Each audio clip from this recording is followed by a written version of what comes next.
Mga kaibigan, maligayang pagdating sa aking bagong explanation video. Ngayon ay sisimulan na natin ang talakayan tungkol sa Born to Shine. Kung nagustuhan ninyo ang video, huwag kalimutang mag-subscribe sa aming channel na Cinema Insight English. Para sa mga nanonood mula sa Facebook, ang link ng aming YouTube channel ay nasa video description.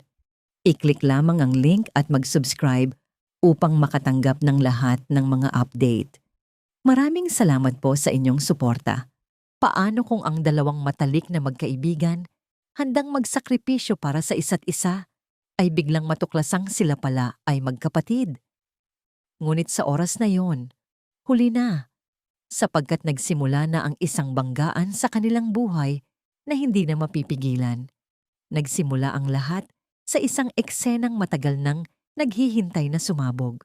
Muling nagharap sina Nadara at Minchi, dalawang babaeng matagal nang may kinikimkim na galit sa isa't isa. Parehong ina, parehong handang gawin ang lahat para sa kanilang mga anak. Ngunit sa pagkakataong ito, mas malalim ang dahilan ng kanilang banggaan. Nalaman ni Minchi na muling nasaktan si Jenny, at para sa isang ina, walang mas masakit kaysa makita ang anak na umiiyak nang walang magawa. Nanginginig sa galit, hindi na nag-isip si Minchi. Dumiretso siya kay Dara.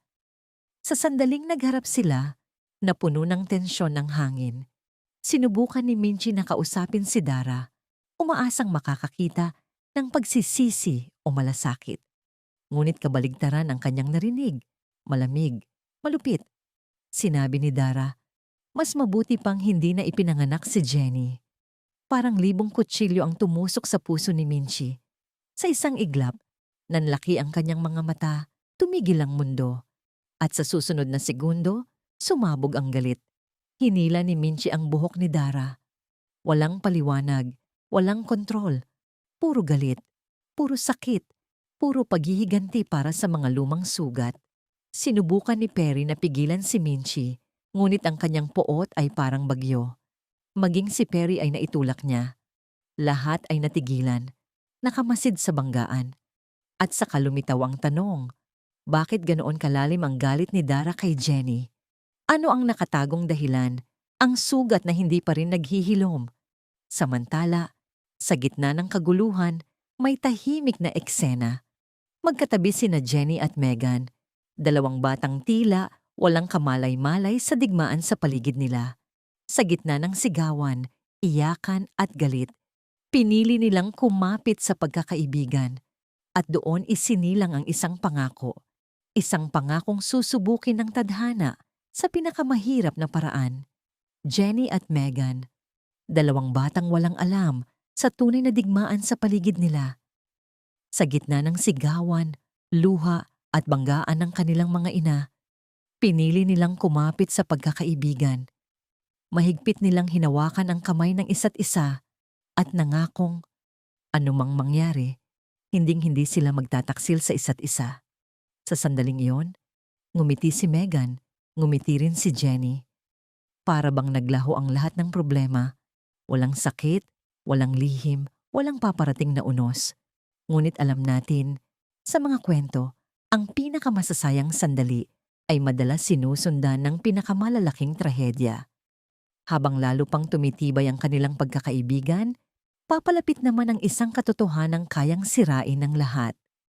Sapagkat hindi alam ni na Jenny at Megan na may lihim na itinatago ang mga nakapaligid sa kanila, isang lihim na, kapag nabunyag, magbabago sa kanilang pagkakaibigan, sa kanilang pamilya, at maging sa kanilang mga pangarap.